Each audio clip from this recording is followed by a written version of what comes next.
Hello दोस्तों, मैं अखिलेश कुमार आपका स्वागत करता हूं APN education with Akhilesh Kumar में। सर दोस्तों, सबसे पहले मैं आपको बोलूँगा जय हिंद। दोस्तों, जैसा कि यहाँ पे आप देख रहे होंगे कि ग्रुप डी की स्पेशल क्लास यहाँ चलाई जा रही है साइंस की। दोस्तों, आज मैं आपको विज्ञान के कुछ इंपॉर्टेंट क्वेश्चन पढ़ाने वाला हूं दोस्तों, जैसे वनस्पति विज्ञान और उनकी शाखाएं। दोस्तों, इनके जनक आपको भी मैं पढ़ाऊंगा और इसकी शाखाओं का अध्ययन किसके अंतर्गत किया जाता है ये भी मैं आप इसको इस वीडियो में बताने वाला हूं। दोस्तों, ये इतने इंपॉर्टेंट क्वेश्चन है कि ये क्वेश्चन ज़रूर आप इस क्वेश्चन को जो मैं क्वेश्चन कराने वाला हूँ, ये क्वेश्चन आपको ज़रूर कहीं ना कहीं देखने को ग्रुप डी की परीक्षा में ज़रूर मिलेंगे दोस्तों। हूबहू यहाँ से क्वेश्चन छपते ही छपते हैं।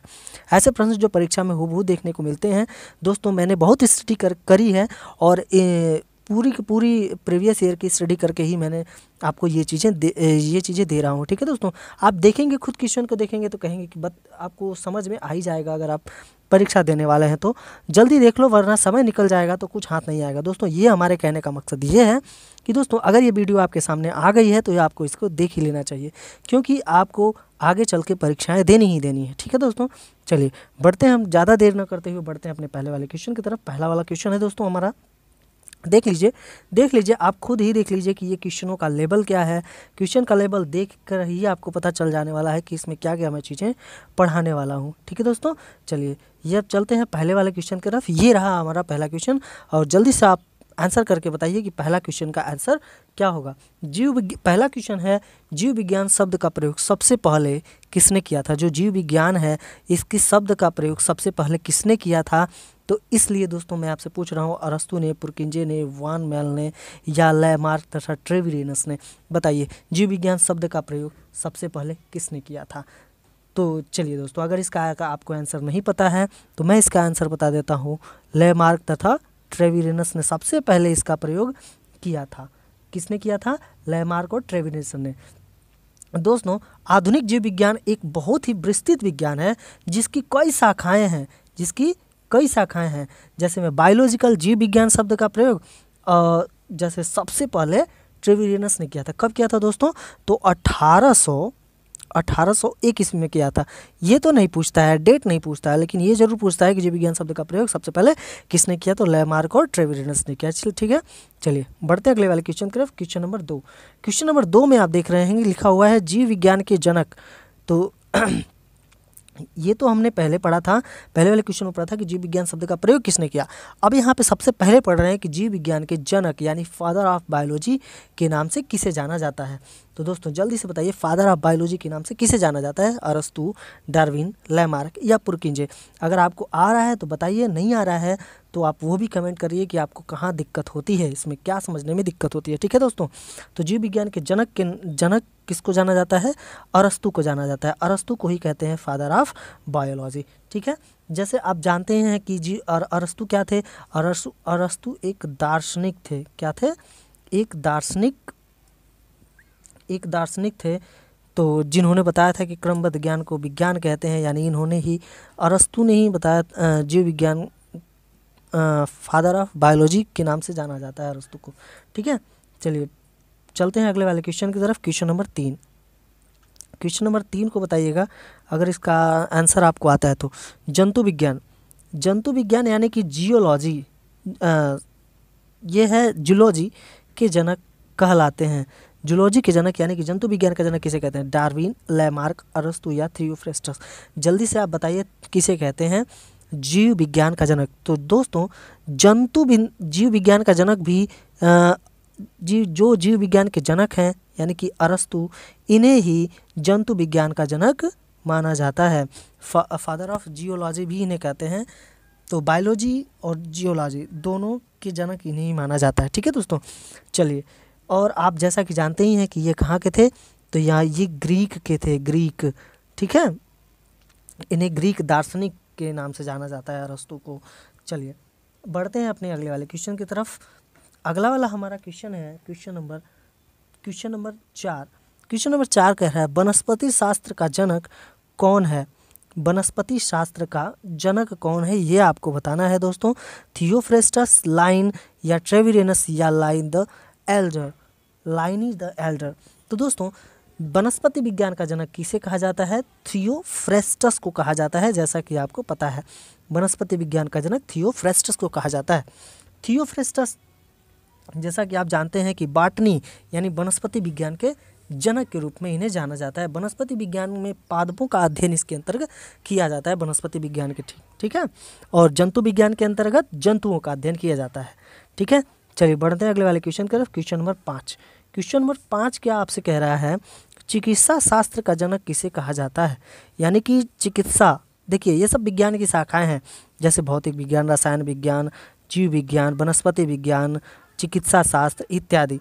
ये सब जीव विज्ञान, ये सब विज्ञान की शाखाएं हैं। तो चिकित्सा शास्त्र का जनक किसे कहा जाता है, ये आपसे पूछ रहा है।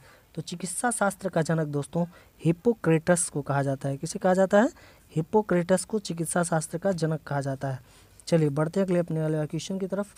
अगला वाला क्वेश्चन जो है 6वां क्वेश्चन है, बॉटनी शब्द की उत्पत्ति किस भाषा से हुई है, ये आपसे पूछ रहा है। बॉटनी शब्द की उत्पत्ति किस भाषा से हुई है? फ्रेंच, लैटिन, पुर्तगाली या ग्रीक? बताइए दोस्तों कौन सी भाषा? तो ये दोस्तों ऑप्शन आपका सही हो जाएगा, ग्रीक भाषा से हुई है। बॉटनी शब्द की उत्पत्ति ग्रीक भाषा से हुई है, जबकि ग्रीक भाषा, बॉटनी शब्द का ग्रीक भाषा में बॉटनी शब्द का अर्थ होता है दोस्तों, क्या होता है ग्रीक भाषा में? बॉटनी जो शब्द है इसका अर्थ होता है घास, घास फूस। किसका? घास फूस, घास फूस इसे कहा जाता है बॉटनी को ग्रीक भाषा में, ठीक है। चलिए बढ़ते हैं अपने अगले वाले क्वेश्चन की तरफ। Question number 7। क्वेश्चन नंबर 7 क्या कह रहा है? हिस्टोरिया प्लांट पुस्तक के लेखक कौन है? हिस्टोरिया प्लांट पुस्तक के, हिस्टोरिया जो प्लांटेरियम है पुस्तक है, उसके लेखक कौन है? अरस्तु, थियोफ्रेस्टस, हिप्पोक्रेटस या डार्विन? बताइए दोस्तों इसमें से कौन है? तो चलिए दोस्तों मैं बता देता हूँ, थियोफ्रेस्टस। थियोफ्रेस्टस की एक पुस्तक है हिस्टोरिया प्लांटेरियम, तो उसी को कहा जाता है थियोफ्रेस्टस। आप जानते हैं थियोफ्रेस्टस को क्या कहा जाता है, ठीक है। तो दोस्तों थियोफ्रेस्टस जो थे एक ग्रीस के प्रसिद्ध दार्शनिक एवं प्रकृतिवादी थे। क्या थे? प्रकृतिवादी थे, जिनका जन्म लगभग 372 ईस्वी पूर्व में हुआ था। ईस्वी पूर्व में हुआ था, ठीक है। तो यहाँ से तो नहीं पूछेगा, ये डेट वेट कम पूछता है। ये जरूर पूछता है कि इस पुस्तक के लेखक कौन है। तो हिस्टोरिया प्लांटेरियम आप समझते रहिएगा। प्लांट से आप समझ लीजिएगा, प्लांट से वनस्पति, और वनस्पति विज्ञान के जनक कौन है? थियोफ्रेस्टस है। यहाँ से आप पकड़ सकते हैं, ठीक है। इसको पकड़ने की स्टाइल भी मैंने आपको बता दी, ठीक है। चलिए बढ़ते हैं अपने अगले वाले क्वेश्चन की तरफ। अगला वाला क्वेश्चन जो हमारा है वो रहेगा 8वां क्वेश्चन। दोस्तों अगर आपको 8वां क्वेश्चन आ रहा है तो इसका आंसर जरूर करिएगा। क्या 8वां वाला क्वेश्चन हिस्टोरिया प्लांटेरियम, दोनों एक ही है दोस्तों, ठीक है। तो दोनों एक ही है, तो इसका आंसर क्या हो जाने वाला है? इसका आंसर हो जाना है थियोफ्रेस्टस। चलिए बढ़ते हैं अपने अगले वाले क्वेश्चन की तरफ। Question number 9। क्वेश्चन नंबर 9 क्या कह रहा है? ओ 8वें वाले क्वेश्चन में अंतर है। हिस्टोरिया एनिमल है। यहाँ देखेंगे कि हिस्टोरिया एनिमलियम है, एनिमल। और यहाँ पे पुस्तक के लेखक पूछ रहा है, और वो क्या था? प्लांटेरियम। तो यहाँ एनिमलियम है और वहाँ पे प्लांटेरियम था, तो इसको कहा जाता है, इसका जो आंसर हो जाएगा वो अरस्तु का, क्योंकि जंतु विज्ञान के जनक कौन है? अरस्तु। तो वही इन्होंने लिखा था हिस्टोरिया एनिमल, ठीक है। चलिए बढ़ते हैं अगले वाले question. Question number 9। Question number 9 का आंसर आप बताइएगा। कह रहा है 9वां क्वेश्चन, चिकित्सा शास्त्र के विद्यार्थियों को किसकी शपथ दिलाई जाती है? अरस्तु की, थियोफ्रेस्टस की, डार्विन की या हिप्पोक्रेटस की? तो दोस्तों जो चिकित्सा शास्त्र के जनक हैं हिप्पोक्रेटस, इन्हीं की शपथ दिलाई जाती है, ठीक है। Question number 10। क्वेश्चन नंबर 10 क्या कह रहा है? वह विज्ञान जिसका संबंध जीवधारी के अध्ययन से होता है क्या कहलाता है? जिसका संबंध जीवधारी के अध्ययन से होता है उसको क्या कहते हैं? भौतिक विज्ञान, गणित विज्ञान, रसायन विज्ञान या जीव विज्ञान? दोस्तों ये तो सबसे आसान क्वेश्चन था, इसे जीव विज्ञान कहा जाता है। ऐसे क्वेश्चन आएंगे नहीं, लेकिन फिर भी हम लोग रख लेते हैं ताकि आ जाए तो ये समझ में आ जाए कि हाँ यहीं से आया हुआ है क्वेश्चन, ठीक है दोस्तों। ये 10वां क्वेश्चन, 10वां जो क्वेश्चन है इसका आंसर क्या था? इसका आंसर था आपका जीव विज्ञान। बढ़ते हैं अगले वाले क्वेश्चन की तरफ। Question number 11। क्वेश्चन नंबर 11 को देख लीजिए। 11 कह रहा है फाइकोलॉजी। फाइकोलॉजी में किसका अध्ययन किया जाता है? शैवाल का, कवक का, परिस्थिति का या विषाणु का। इन चारों ऑप्शन में से जल्दी से बताइए कि फाइकोलॉजी का अध्ययन किस में किया जाता है। तो दोस्तों शैवालों का अध्ययन फाइकोलॉजी के अंतर्गत किया जाता है। किसका अध्ययन? शैवालों का अध्ययन, फाइकोलॉजी। ठीक है, चलिए दोस्तों देखते हैं 12वां क्वेश्चन। 12वां क्वेश्चन कह रहा है कि पर्यावरण का अध्ययन जीव विज्ञान के किस भाषा के अंतर्गत, नहीं दोस्तों, किस शाखा के अंतर्गत किया जाता है? कार्यकी या अनुवांशिकी, पारिस्थितिकी या वर्गीकरण। तो दोस्तों किसके अंतर्गत किया जाता है? पारिस्थितिकी के अंतर्गत पर्यावरण का अध्ययन किया जाता है। ठीक है, चलिए बढ़ते हैं अपने अगले वाले क्वेश्चन की तरफ। Question number 13। क्वेश्चन नंबर 13 कह रहा है कि फूलों के संवर्धन के विज्ञान को क्या कहा जाता है? फूलों के संवर्धन के विज्ञान को क्या कहा जाता है? फिनोलॉजी, फ्लोरिकल्चर, एग्रोनॉमी या बैटनॉमी। तो दोस्तों जल्दी से बताइए क्या कहा जाता है? तो क्या कहा जाता है? फ्लोरिकल्चर। फूलों के अध्ययन को हम लोग कहते हैं फ्लोरिकल्चर। जिस शाखा के अंतर्गत किया जाता है उसे फ्लोरिकल्चर कहते हैं। Question number 14। क्वेश्चन नंबर 14 कह रहा है डेंड्रोलॉजी का संबंध है। डेंड्रोलॉजी का संबंध है किससे से? पुष्पों के अध्ययन से, वृक्षों के अध्ययन से, झाड़ियों के अध्ययन से, या ए और बी और सी, यानी कि वृक्षों और झाड़ियों दोनों के अध्ययन से किया जाता है। क्वेश्चन दोस्तों हो जाता है आंसर नंबर डी सही हो जाता है इसका। ठीक है, क्वेश्चन नंबर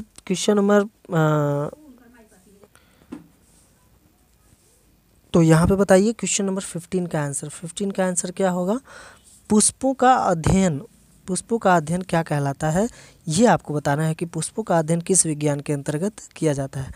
तो एंथ्रोलॉजी, एग्रोस्ट्रोलॉजी, फिनोस्ट्रोलॉजी या पॉलिनोलॉजी। तो जल्दी से बताइए कि पुष्पों का अध्ययन किस में किया जाता है? तो वो किया जाता है एंथ्रोलॉजी के अंतर्गत पुष्पों का अध्ययन किया जाता है। ठीक है, चलिए बढ़ते हैं अगले वाले क्वेश्चन की तरफ। Question number 16। क्वेश्चन नंबर 16 क्या कह रहा है, इसको देखिए जरा।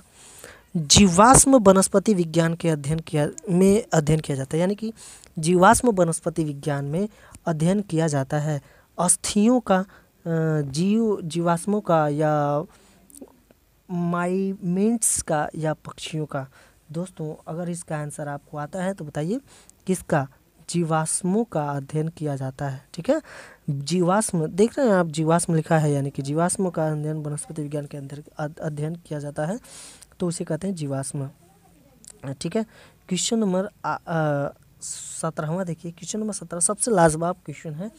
इसका आंसर आप लोग ज़रूर करिएगा, मुझे अच्छा लगेगा कि वनस्पति संवर्धन से संबंधित विज्ञान की शाखा को कहते हैं। वनस्पति संवर्धन का मतलब समझ रहे हैं? वनस्पति को बढ़ावा देने की बात की जा रही है यहाँ। ठीक है, जैसे हमारे यहाँ वन कितना चाहिए हमको? 33% पूरा का पूरा वन चाहिए, लेकिन इतना भी वन हमारे रहने के क्षेत्र में नहीं हो पाता है। ठीक है, तो मैं बता दूं आपसे कि यहाँ पे मैं आपसे ये पूछ रहा हूँ कि वनस्पति संवर्धन से संबंधित विज्ञान का शाखा कौन सी है, ये आपको बताना है। ऑप्शन में जैसा कि आप देख रहे होंगे लिखा है फ्लोरिकल्चर, एग्रीकल्चर, ओलेरिकल्चर या हार्टिकल्चर। तो दोस्तों क्वेश्चन नंबर 17 का जो आंसर होगा वो आंसर हो जाएगा हार्टिकल्चर। क्या होगा? हार्टिकल्चर। तो दोस्तों वनस्पति विज्ञान का संवर्धन जो किया जाता है वो किस विज्ञान के अंतर्गत किया जाता है? हार्टिकल्चर के अंतर्गत किया जाता है। ठीक है, क्वेश्चन नंबर अगला देखते हैं हम लोग। अगला क्वेश्चन देख लेते हैं, क्वेश्चन नंबर 18। ये भी एक बहुत ज़बरदस्त क्वेश्चन है। इस क्वेश्चन के अंतर्गत देखिएगा, जीवों एवं वातावरण की अंतर अभिक्रियाओं से संबंधित जीव विज्ञान की शाखा क्या कहलाती है, ये आपसे पूछ रहा है। जीवों एवं वातावरण के अंतर अभिक्रियाओं से संबंधित विज्ञान की जो शाखा है उसे क्या कहते हैं, ये आपसे पूछ रहा है। तो पादप भूगोल कहते हैं, पारिस्थितिकी, ये कार्यकी या अनुवांशिकी। तो क्या कहा जाता है? पारिस्थितिकी कहा जाता है। आपको याद है ना अच्छे से पारिस्थितिकी क्या होती है? ठीक है, पारिस्थितिकी के बारे में हम लोग पढ़ भी चुके हैं अपने अगले वाले वीडियो में, तो वहाँ से जा कर के देख सकते हैं। ठीक है, क्वेश्चन नंबर 19। ये दोस्तों ये 19वां क्वेश्चन बहुत ही इम्पॉर्टेंट क्वेश्चन है, इसे आप पढ़ करके ही जाइएगा। वैसे तो हर क्वेश्चन इम्पॉर्टेंट है ही आपके लिए। ये आपसे पूछ रहा है वनस्पति विज्ञान की वह शाखा जिसमें शैवालों का अध्ययन किया जाता है। शैवालों का अध्ययन किसके अंतर्गत किया जाता है? सूक्ष्म जैविक, माइक्रोलॉजी, फाइकोलॉजी या वर्गीकी, बताइए। तो इसका जो आंसर होगा वो क्या हो जाएगा? फाइकोलॉजी। शैवालों का अध्ययन किसके अंतर्गत किया जाता है? फाइकोलॉजी के अंतर्गत किया जाता है। ठीक है, क्वेश्चन नंबर 20। और ये रहा आपका लास्ट क्वेश्चन दोस्तों। इसका आंसर आप लोग होमवर्क में मुझे लिख करके भेज दीजिएगा कमेंट में, ठीक है। लेकिन फिर भी मैं इसका आंसर आपको बता ही दूंगा, क्योंकि कुछ लोग आंसर करने से कतराते हैं और कहते हैं कि जैसे होमवर्क उन लोगों को जैसे काटने को दौड़ता है। ठीक है, तो चलिए मैं इसका आंसर बता देता हूँ। और कुछ लोगों के लिए होमवर्क में भी है, ये चाहेंगे तो ईमानदारी से वीडियो को स्किप करके और फिर इसका आंसर हमको भेज सकते हैं। सिल्वीकल्चर वनस्पति विज्ञान की वह शाखा है जिसके अंतर्गत होता है शैवालों के संवर्धन से, वन के विकास से, या सिलिसिफाइड पादपों से, या कवकों के संवर्धन से। तो दोस्तों बताइए, कल्चर वनस्पति विज्ञान की शाखा में किसका वर्णन होता है? तो किसका वर्णन होता है? वन के विकास का। किसका? वन के विकास का अध्ययन किया जाता है। ठीक है, और दोस्तों इसी के साथ हम लोग ये हमारी वीडियो समाप्त होती है। मिलेंगे अगले वाले वीडियो में, तब तक के लिए थैंक्स। जय हिंद, जय भारत, जय राष्ट्रवाद।